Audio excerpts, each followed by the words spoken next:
Almost always and almost everywhere, people get this wrong.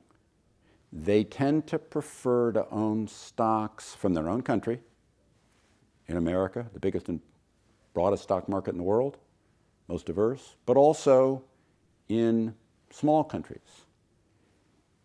The fact is that when you think of broad categories of equity, the very long returns, 30-year returns of them, tend to be almost identical, if not identical, to other broad categories of equity, if the categories are calculated correctly.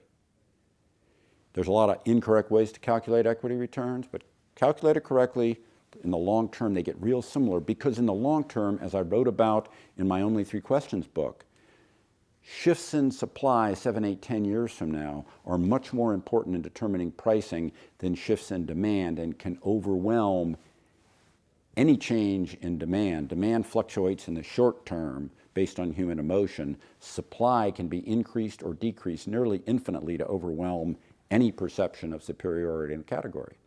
And so if you look at US versus foreign, and you go back close to forever, they go back and forth, back and forth, back and forth of US doing better than foreign for a few years, foreign doing better than US for a few years.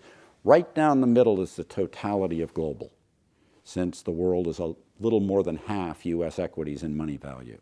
And what that means is you really get a smoother ride to that long-term equity return if you don't focus on your local home country bias and instead invest globally, diversify globally, aim at the world market. In some periods, you'll do worse than the American market, or if you're French, the French market, or if you're Japanese, the Japanese market, and sometimes for a long time. But in the end, it comes back to being the same. And if you're in one that underperformed for a long time, global helps you. If you're in one that outperformed for a long time, it's not too long before, if you're just in that country, you're going to have a disappointing time. Think globally, invest globally.